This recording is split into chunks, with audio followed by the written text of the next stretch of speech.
La semaine dernière, la MRC des Sources a adopté son nouveau règlement sur l'abattage d'arbres dans la MRC des Sources. Et ce matin, les producteurs et leurs partenaires demandent une révision de ce règlement. On en parle ce matin avec Monsieur André Roy, qui est président du syndicat des producteurs forestiers du Sud du Québec. Bon matin, Monsieur Roy. Bonjour. Pouvez-vous nous expliquer un petit peu qu'est-ce que vous demandez concrètement à la MRC des Sources comme révision? C'est que le règlement actuel comporte, je dirais, un côté qui s'apparente un peu à d'infantillage. C'est que il y a vraiment des points dans le règlement, entre autres pour ce qui est de la déclaration obligatoire, pour ce qui est des certificats d'autorisation, c'est que les seuils sont vraiment trop bas, ce qui fait qu'on peut pas réaliser des travaux sylvicoles productifs dans ce contexte-là. Et ce qu'on demande, c'est la révision de ces articles-là. En général, on est d'accord avec le règlement. On est d'accord pour avoir un règlement sur l'abattage d'arbres, mais on voudrait que le règlement autorise une sylviculture plus performante.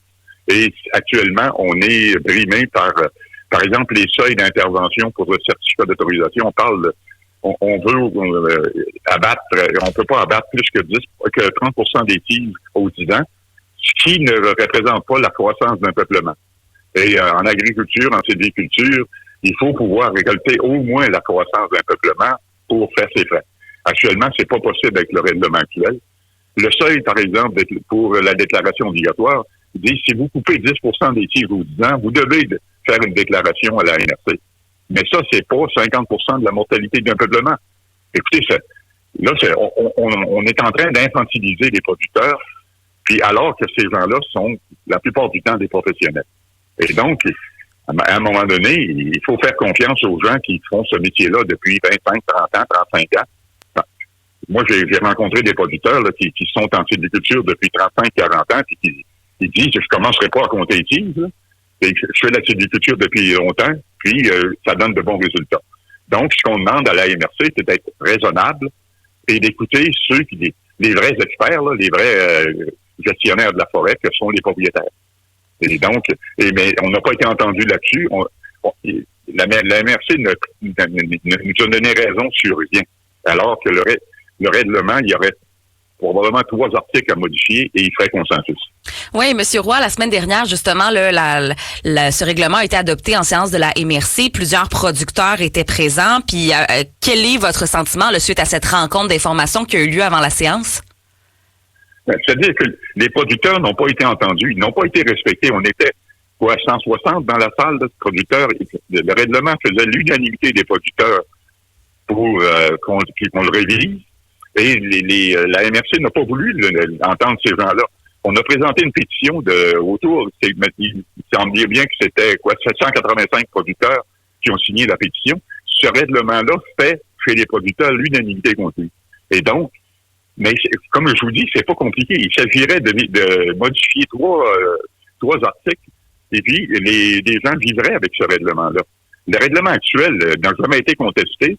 Le règlement qui prévalait avant celui-là n'a jamais été contesté parce que les gens pouvaient vivre avec le règlement. Mais actuellement, écoutez, soit qu'il va être tout à fait inopérant, inapplicable, parce que je pense que il y a personne qui va commencer à compter les tiges abattues là, sur 10 ans. Écoutez, est-ce que c'est possible d'identifier une tige qui a été abattue il y a 9 ans ou 10 ans ou 12 ans? Il y a personne qui va pouvoir dire ça. Donc, écoutez, on adopte un règlement qu'on ne pourra pas appliquer de toute façon. Donc, moi, je pense que entre gens raisonnables, il faudrait se réunir, travailler ce règlement-là et arriver à un consensus. On a tendu la main la semaine dernière, on est encore prêt à le faire, mais il va falloir qu'à un moment donné qu'il y ait des oreilles en face de nous, parce que là, on a l'impression qu'on parle à des gens qui n'ont pas d'oreilles. Oui, et dans un communiqué qui a été envoyé hier aux différents médias en Estrie, vous parlez peut-être même d'un avertissement qui a été lancé en disant qu'on pourrait fermer certaines pistes, des sentiers de motoneige, des sentiers de VTT comme mesure justement là pour faire passer aussi votre point de vue sur la question là. Oui, écoutez, je dirais outil-là, qui est la fermeture des sentiers. Puis c'est même pas le syndicat ou la fédération du PA qui l'a pensé. C'est des propriétaires qui sont révoltés, puis qui spontanément ont dit, écoutez, là, si on n'est pas entendu, on va faire autre chose. Donc, l'idée de fermer les sentiers est venue de ces gens-là, puis il y en a. Tu sais, au départ, il y avait une personne qui l'a dit, mais là, je veux dire, on est face à, je dirais, une dizaine de producteurs qui sont prêts à procéder. Et donc, nous, on dit, ben, ils ont raison. Ils ont tout à fait raison. Ils ont les arguments qu'il faut.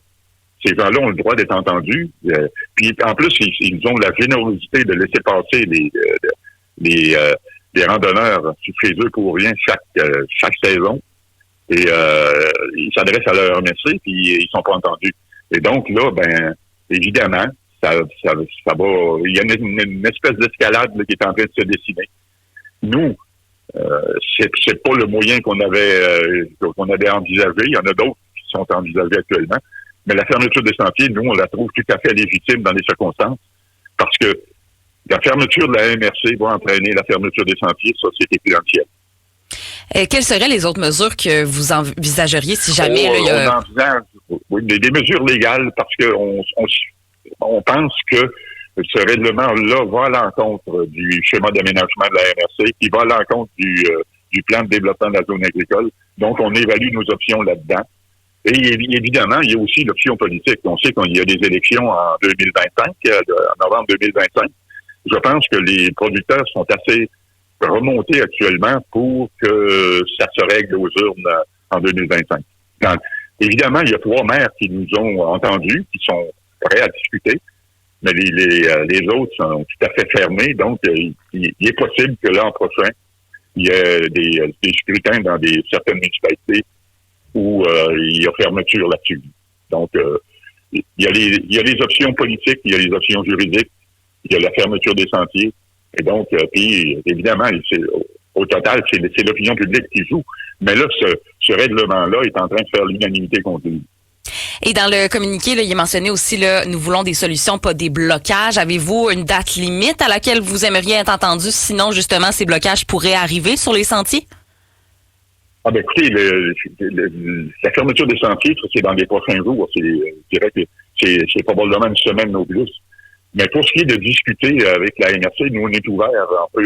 On est ouvert à partir de jeudi, vendredi. On est ouvert. On pourrait discuter la soirée, la fin de semaine. Nous, on est ouvert. On l'a offert. Mais c'est dans les prochaines. Mais il faudrait que ça se règle dans les prochaines semaines. Donc, ce sera certainement à suivre le communiqué qui a été envoyé justement, le demandant cette révision immédiate du règlement sur l'abattage d'arbres dans la MRC des Sources par les producteurs agricoles et leurs partenaires. Et on en parlait justement ce matin avec le président du syndicat des producteurs forestiers du sud du Québec, Monsieur André Roy. Bien, merci beaucoup d'avoir pris le temps de me parler ce matin.